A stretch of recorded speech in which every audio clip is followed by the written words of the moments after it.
Okay, go.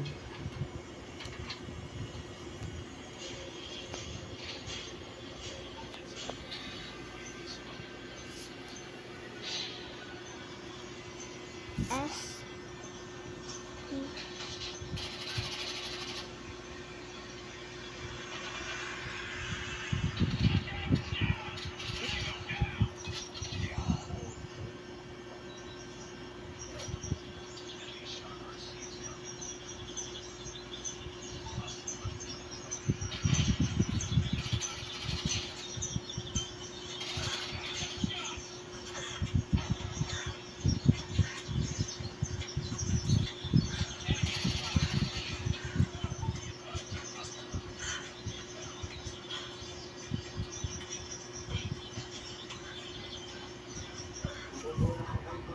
Ayan, very good. Ayan.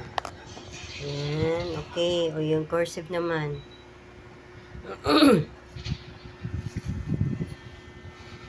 Cursive.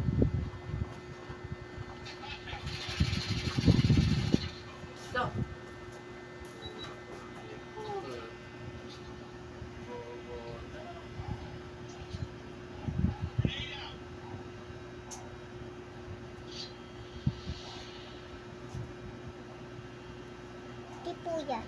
Okay. Parang star. Okay, letter T.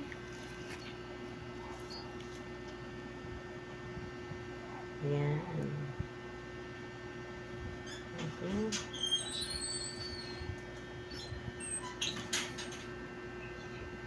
Yun yung cursive. Cursive letter. Minsan Cursive. nga po nalilito ako eh. Nalilito ka? Kasi po, Bakit? kasi yun nasusulat ko sa original. Ay, yung original, yung normal na Mm-mm. name mo na hindi siya dikit-dikit. Mm-mm. Tapos ngayon, dikit-dikit. Mm-mm. Masasanay ka rin yan. Ganun talaga. Kasi grade 2 ka na, kailangan mo na magdikit-dikit.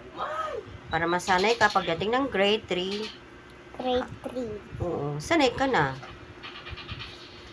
Yun yung dikit-dikit na ang gagamitin mo. Hindi na yung pang grade 1 o pang kinder, di ba? Yan, last very one. well. Last one. Mas Ayan. madali lang po yung normal tapos. Oh, mas madali na yung normal na. Wag nyo lang po i-DN. Igaan nyo lang po yung kamay. Okay. Kung gusto nyo i-DN, Okay. pwede naman po. Okay, enough. Wow, galing. Ayan po yung cursive letter. Ayan. Ang dami yan.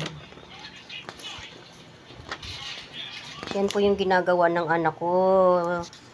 Nagsasanay po siya ng ganyan para maging mahasa siya sa lahat ng paggawa ng cursive. Ayan.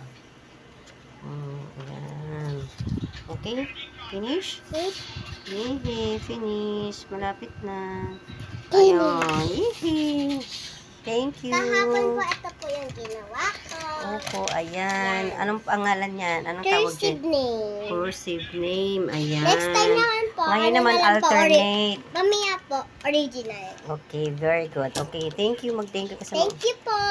Mamaya po, original na po yung gagawin ko. Bye-bye. Thanks for watching. Bye-bye. Bye-bye.